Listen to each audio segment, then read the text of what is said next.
Hello friends, how are you all? ఈరోజు మనం discuss చేసుకోబోయే టాపిక్ వచ్చేసి విటమిన్స్. ఈ జనరల్ సైన్స్లో భాగంగా విటమిన్స్ అనే టాపిక్ నుంచి ఒక క్వశ్చన్ ఖచ్చితంగా ఏ ఎగ్జామ్లోనే రావడం జరుగుతుంది. కాబట్టి ఈరోజు మనం విటమిన్స్కి సంబంధించి విటమిన్స్ యొక్క సైంటిఫిక్ నేమ్ అండ్ వాటికి సంబంధించిన డిసీజెస్ గురించి ఈరోజు తెలుసుకుందాము. ఈ విటమిన్స్కి సంబంధించి మ్యాచ్ ద ఫాలోయింగ్ రూపంలో ఒక సైడు విటమిన్స్ ఇచ్చి ఒకవైపు సైంటిఫిక్ నేమ్స్ ఆర్ డిసీజెస్కి సంబంధించి క్వశ్చన్స్ రావడం జరుగుతుంది. కాబట్టి ఈరోజు మనం ఒక్కొక్క విటమిన్కి సంబంధించి దాని సైంటిఫిక్ నేమ్ అలాగే దానికి సంబంధించి డిసీజ్ గురించి తెలుసుకుందాము. విటమిన్స్ అనేవి 2 టైప్స్ ఉంటాయి. ఒకటి water soluble vitamins and fat soluble vitamins. అంటే నీటిలో కరిగే విటమిన్స్ అలాగే క్రొవ్వులో కరిగే విటమిన్స్ ఉంటాయి. నీటిలో కరిగే విటమిన్స్ ఏమో బి అండ్ సి, అలాగే కొవ్వులో కరిగే విటమిన్ వచ్చేసి ఏడిఈకే. ఇక్కడ ఏడిఈకే అనేవి కొవ్వులో కరిగే విటమిన్స్, మిగతావి నీటిలో కరిగేవి. ఈ study of vitamins is called as vitaminology. అంటే విటమిన్స్ గురించి అధ్యయనం చేసే శాస్త్రాన్ని విటమినాలజీ అని పిలుస్తారు. దీనికి విటమిన్స్ అని ఫంక్ విటమిన్స్ అని పేరు పెట్టడం జరిగింది. ఇవి బేసిక్స్ ఫ్రెండ్స్. ఇప్పుడు మనం ఈ సైంటిఫిక్ నేమ్స్ అండ్ డిసీజెస్ గురించి తెలుసుకుందాం. First ADEK fat soluble vitamins గురించి తెలుసుకుందాము. విటమిన్ ఏ, దీని సైంటిఫిక్ నేమ్ వచ్చేసి రెటినాల్.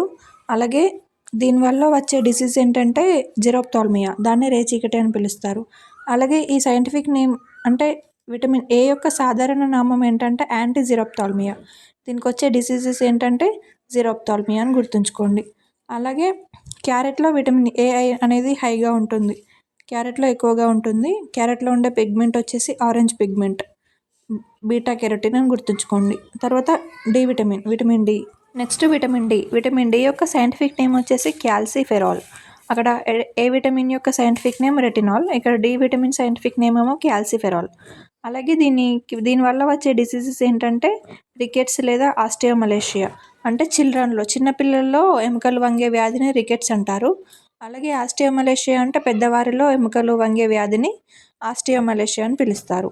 అలాగే ఈ విటమిన్ డి అనేది సోర్సు సన్లైట్. అంటే దీన్ని ఏమని పిలుస్తారంటే పేదవాడి విటమిన్ అని పిలుస్తారు. అలాగే ఫ్రీ విటమిన్ అని పిలుస్తారు, సన్షైన్ విటమిన్ అని పిలుస్తారు. దేన్నంటే విటమిన్ డి అనేది సన్లైట్ నుంచి సోర్స్ ఎక్కువగా ఉంటుంది కాబట్టి దీన్ని ఫ్రీ విటమిన్ అని పిలుస్తారు. దీని సైంటిఫిక్ నేమ్ వచ్చేసి క్యాల్సిఫెరాల్.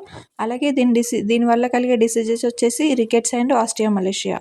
ఇది ఫ్రెండ్స్ విటమిన్ డి గురించి. నెక్స్ట్ విటమిన్ ఈ గురించి చూద్దాము. విటమిన్ ఈ యొక్క సైంటిఫిక్ నేమ్ వచ్చేసి టోకోఫెరాల్. సాధారణ నామం బ్యూటీ విటమిన్ అని పిలుస్తారు దీన్ని. ఈ విటమిన్ డి వల్ల వచ్చే వ్యాధి వ్యంధత్వం, స్టెరిలిటీ అని పిలుస్తారు. నెక్స్ట్ ఈ విటమిన్ ఈ అనేది రిప్రొడక్టివ్ సిస్టమ్కి యూజ్ అవుతుంది. విటమిన్ ఈ యొక్క సైంటిఫిక్ నేమ్ వచ్చేసి టోకోఫెరాల్. అలాగే దీనివల్ల వచ్చే వ్యాధి వ్యంధత్వం, స్టెరిలిటీ. నెక్స్ట్ విటమిన్ కే గురించి చూద్దాము. విటమిన్ కే యొక్క సైంటిఫిక్ నేమ్ వచ్చేసి ఫైలోక్వినైన్. విటమిన్ కే యొక్క సైంటిఫిక్ నేమ్ ఫైలోక్వినైన్. అలాగే విటమిన్ కే వల్ల వచ్చే వ్యాధి వచ్చేసి హిమోరెజియా, అంటే అధిక రక్తస్రావం, బ్లడ్ క్లాటింగ్. ఇది విటమిన్ కే గురించి. ఇది రక్తాన్ని గడ్డ కట్టించడం, ప్రోథ్రాంబిన్ అనే ఎంజైమ్ వల్ల బ్లడ్ క్లాటింగ్ అనే ఫంక్షన్ చేస్తుంది. విటమిన్ కే యొక్క సాధారణ నామం వచ్చేసి యాంటీ బ్లీడింగ్. అంటే దీని సైంటిఫిక్ నేమ్ వచ్చేసి ఫైలోక్వినైన్. అలాగే దీనివల్ల వచ్చే వ్యాధి హిమోరెజియా. ఇది ఫ్రెండ్స్ కే విటమిన్ గురించి. ఇవి ఏడిఈకే. ఈ 4 విటమిన్స్ అనేది ఫ్యాట్లో కరిగే విటమిన్స్. నెక్స్ట్ చూసేవి నీటిలో కరిగే విటమిన్స్ గురించి చూద్దాము. గుర్తుంచుకోండి, ఈ ఏడిఈకే అనేవి కొవ్వులో కలిగే విటమిన్స్. ఇప్పటిదాకా చూసినవి కొవ్వులో కరిగే విటమిన్స్. ఇప్పుడు వాటర్లో కరిగే విటమిన్స్ గురించి చూద్దాము. బి కాంప్లెక్స్ విటమిన్స్ అని పిలుస్తారు వీటినే. B1, B2, B3, B5, B6, B7, B9, B12. ఈ విటమిన్స్ని వాటర్లో కరిగే విటమిన్స్ అని పిలుస్తారు. విటమిన్ B1 గురించి చూద్దాము. ఈ విటమిన్ B1 సైంటిఫిక్ నేమ్ వచ్చేసి థయామిన్. దీని సాధారణ నామం యాంటీ బెరిబెరీ అని పిలుస్తారు. అలాగే దీనివల్ల కలిగే డిసీజ్ వచ్చేసి బెరిబెరీ. ఇది ప్రీవియస్ బిట్ ఫ్రెండ్స్, చాలాసార్లు క్వశ్చన్ రావడం జరిగింది ఇక్కడ నుండి. B1 యొక్క సైంటిఫిక్ నేమ్ లేదా B1 వల్ల కలిగే డిసీజ్ ఏంటని క్వశ్చన్ రావడం జరిగింది.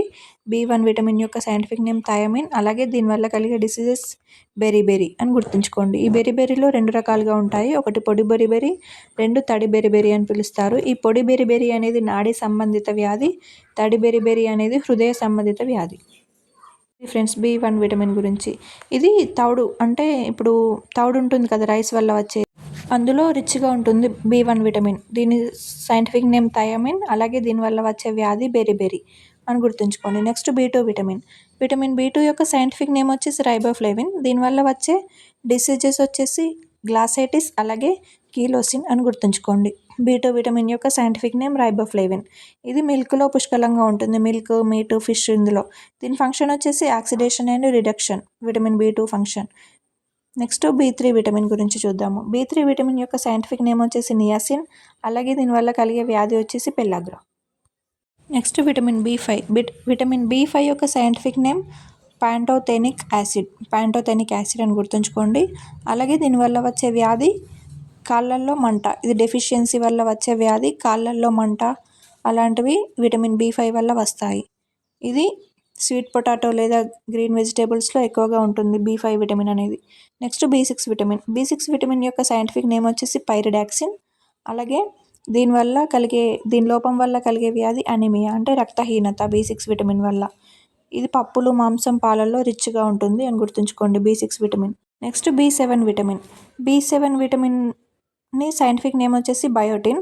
అలాగే దీనివల్ల ఈ డెఫిషియన్సీ వల్ల కలిగే వ్యాధి కండర నొప్పులు లాంటివి B7 విటమిన్ వల్ల వస్తాయి. Next B12 vitamin. B12 vitamin యొక్క సైంటిఫిక్ నేమ్ సైనకోబాలమిన్. అలాగే దీనివల్ల ఈ లోపం వల్ల వచ్చే వ్యాధి పెర్నిషియస్ అనీమియా B12 విటమిన్ వల్ల. ఇందులో ఇది లివర్ అలాగే ఈకోలి బ్యాక్టీరియాలో రిచ్గా ఉంటుంది. ఇది B12 విటమిన్ గురించి. Next vitamin C. విటమిన్ సిని ఆస్కార్బిక్ యాసిడ్ అని పిలుస్తారు. దీని సైంటిఫిక్ నేమ్ వచ్చేసి ఆస్కార్బిక్ యాసిడ్. ఈ లోపం వల్ల స్కర్వీ అనే వ్యాధి వస్తుంది. ఈ విటమిన్ సి అనేది సిట్రస్ యాసిడ్ అని పిలుస్తారు. ఆస్కార్బిక్ యాసిడ్ అంటే సిట్రస్ ఫ్రూట్స్లో ఎక్కువగా ఉంటుంది. ఎక్కువగా ఉసిరిలో ఉంటుంది. అంటే పుల్లటి పదార్థాల్లో విటమిన్ సి అనేది హైగా ఉంటుంది. ఇది జలుబు లేదా క్యాన్సర్కి వ్యతిరేకంగా పనిచేయను. విటమిన్ సి అనేది చాలా ఇంపార్టెంట్. విటమిన్ సి అనేది పుల్లటి పదార్థాల్లో ఎక్కువగా ఉంటుంది. మోస్ట్లీ ఉసిరికాయలో ఎక్కువగా ఉంటుందని గుర్తుంచుకోండి. సిట్రస్ ఫ్రూట్స్ అంటే సి విటమిన్ అని గుర్తుంచుకోండి. ఇవి ఫ్రెండ్స్ విటమిన్స్ గురించి. మళ్ళీ ఒకసారి ర్యాపిడ్గా చూస్తే ADEK అనేవి వాటర్ సాలబుల్ విటమిన్స్. అలాగే B అండ్ C అనేవి ఫ్యాట్ సాలబుల్ విటమిన్స్. అలాగే వాటి వల్ల వచ్చే సైంటిఫిక్ నేమ్స్ అండ్ వాటి డెఫిషియన్సీ వల్ల వచ్చే డిసీజెస్ ఇవి చాలా ఇంపార్టెంట్. ఏ ఎగ్జామ్లోనైనా ఖచ్చితంగా ఒక క్వశ్చన్ వస్తుంది కాబట్టి గుర్తుంచుకోండి.